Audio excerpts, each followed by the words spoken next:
Hai, kembali lagi bersama gua Ans. Mula-mula gua minta maaf dulu ya karena ada sedikit kendala di real life. Jadi gua sedikit telat uploadnya. Jadi sorry ya. Oke, karena gua udah minta maaf. Jadi sekarang mari kita lanjutkan spoiler Isekai Smartphone kemarin. Video kali ini mengambil referensi dari WN Arc ke-20 chapter 156. Dan jika di LN-nya ada di volume ke-7. Oke, sekarang kita nggak usah lama-lama lagi. Mari kita langsung aja ke videonya. Let's go. Di keesokan harinya, Toya bersama dengan Lindsay, mereka saat ini sedang berada di lapangan latihan untuk menguji sihir non atribut yang baru Toya pelajari. Sihir itu bernama absorb atau menyerap. Seperti namanya, sihir non atribut ini itu dapat menyerap sebuah sihir yang mendekat. Jadi bisa dibilang sihir ini tuh hampir sama kayak gelang penyerap punya Jenderal Bazuru.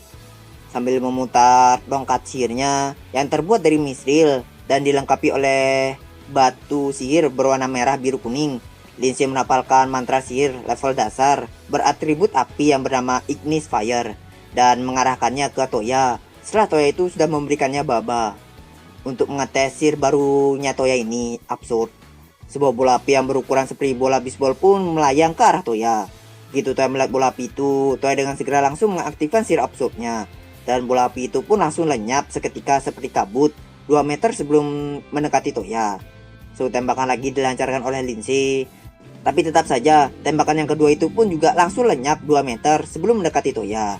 Yang dengan kata lain sihir absurdnya ini bekerja dengan baik.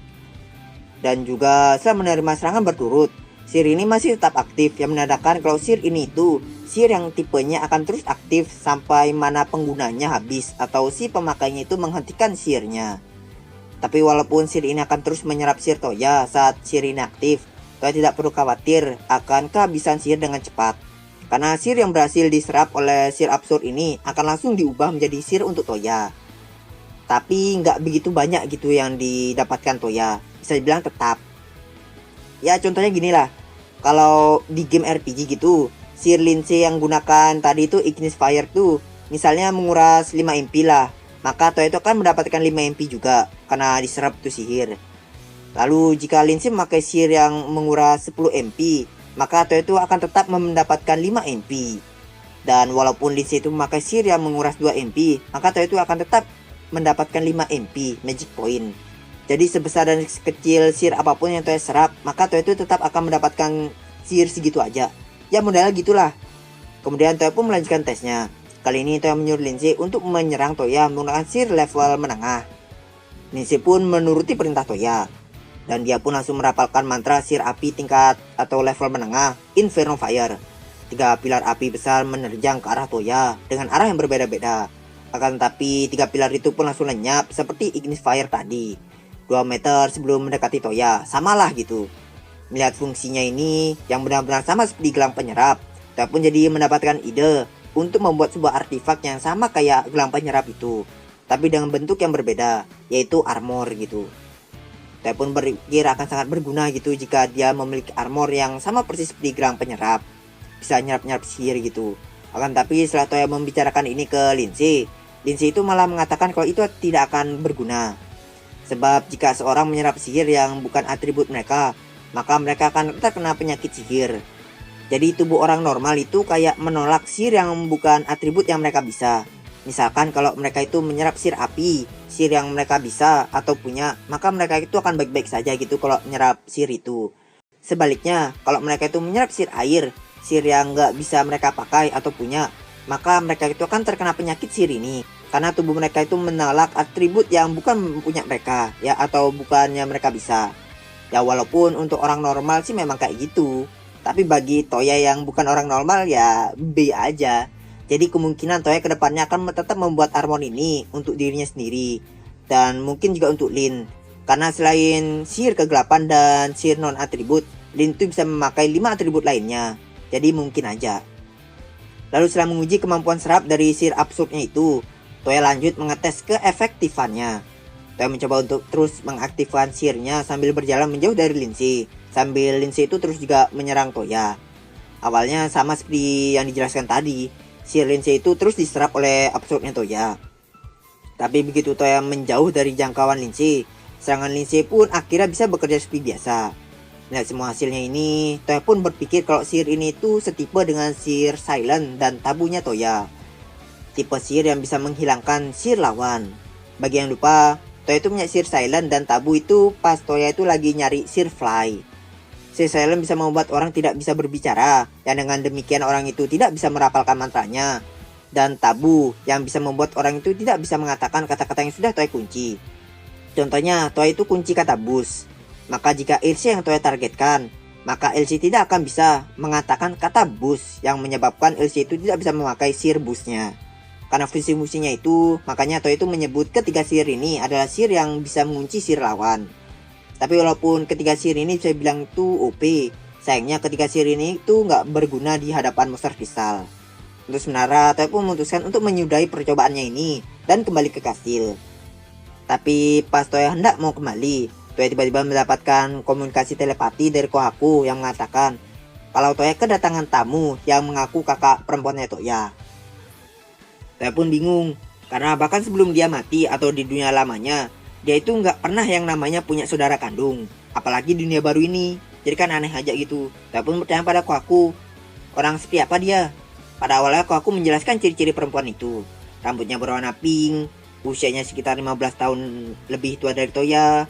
Lalu pas Kohaku mau melanjutkan penjelasannya, perempuan yang dibicarakan itu pun langsung menyerobot percakapan mereka berdua.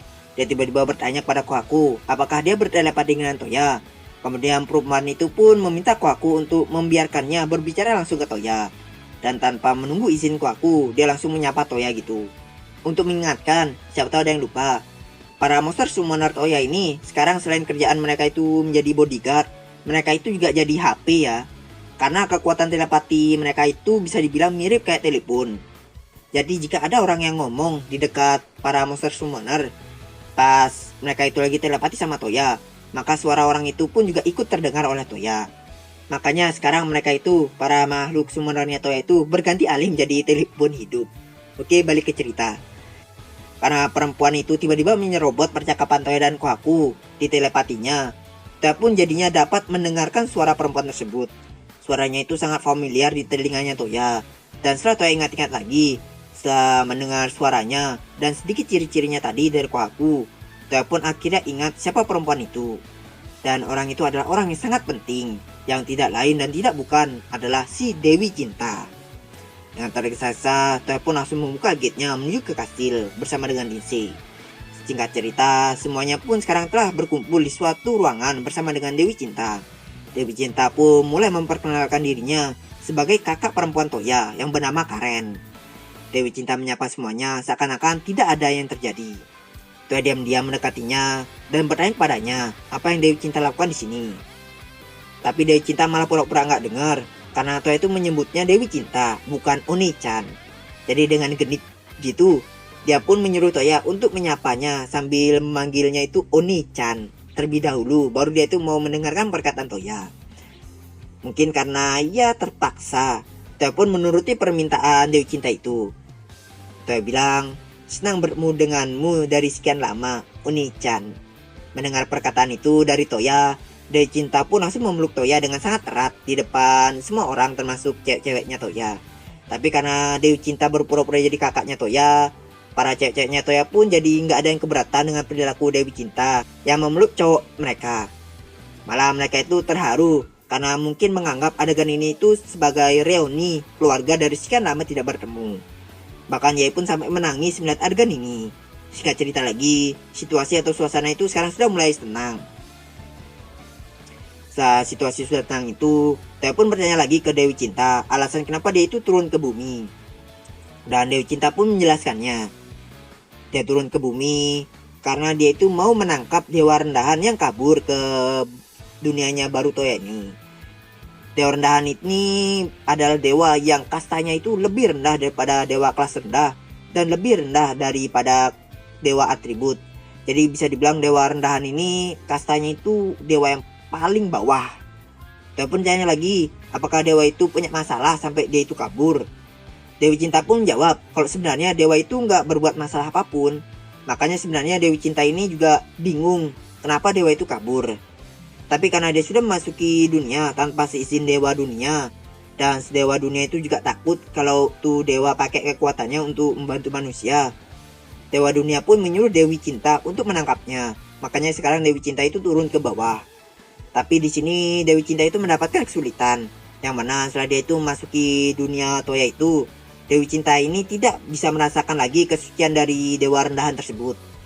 Dewi Cinta pun berkesimpulan bahwa dewa rendahan itu pasti merubah bentuknya menjadi hewan, manusia, benda suci, tanaman suci, dan lain-lainnya gitu untuk menyembunyikan kesuciannya.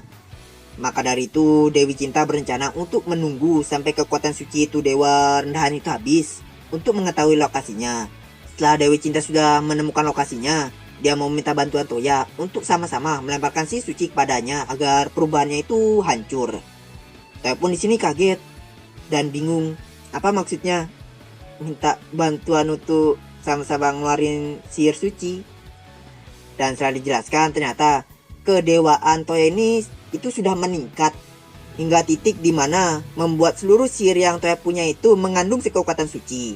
Makanya Dewi Cinta itu tahu di mana Toya itu tinggal, karena Dewi Cinta itu mengikuti kekuatan suci Toya. Dan karena itu juga Dewi Cinta itu mau meminjam kekuatan suci Toya untuk mengungkapkan atau membatalkan perubahan dewa rendahan yang kabur itu. Jadi maka dari itu selama dewa rendahan itu belum ketemu juga, Dewi Cinta juga akan tinggal di kasirnya Toya, tentunya sebagai kakak perempuan Toya yang bernama Karen. Karena ini permintaan langsung dari Dewi Cinta, dengan terpaksa Toya pun menuruti permintaan Dewi Cinta, termasuk membiarkan Dewi Cinta tinggal di kasirnya sebagai kakak perempuannya sampai menemukan dewa rendahan itu.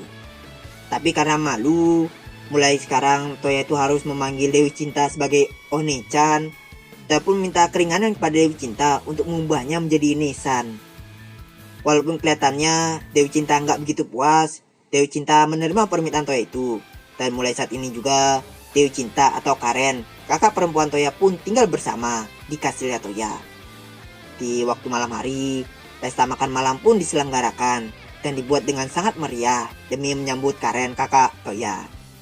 Tapi karena gara-gara para ceweknya Toya itu tiba-tiba meminta konsultasi kepada Karen, gimana caranya agar Toya itu bisa memperhatikan mereka, suasana di sana pun menjadi berubah menjadi sangat memalukan bagi Toya, karena semua kepribadiannya tuh diumbar-umbar terus sama si Karen. Kayak Toya itu orangnya pemalu, jadi mereka itu harus agresif, tapi jangan terlalu agresif. Habis itu mereka itu juga harus goda Toya terus, seperti memperlihatkan dalaman mereka ke Toya, tapi jangan lakukan saat ada laki-laki lain selain Toya, karena Toya itu gambang-gambulan dan yang lain-lain, yang membuat Toya itu sangat malu hingga wajahnya itu memerah dan ingin melarikan diri dari pesta makan malam itu. Bahkan Rini sampai sangat serius sekali mendengarkan ini, dan para laki-laki lainnya memberikan pandangan kasihan kepada Toya. Oke, sekian dulu untuk chapter kali ini. Kita akan lanjutkan chapter selanjutnya di video selanjutnya. Maaf jika ada salah kata atau informasi. Makasih bagi yang sudah nonton. See you next video and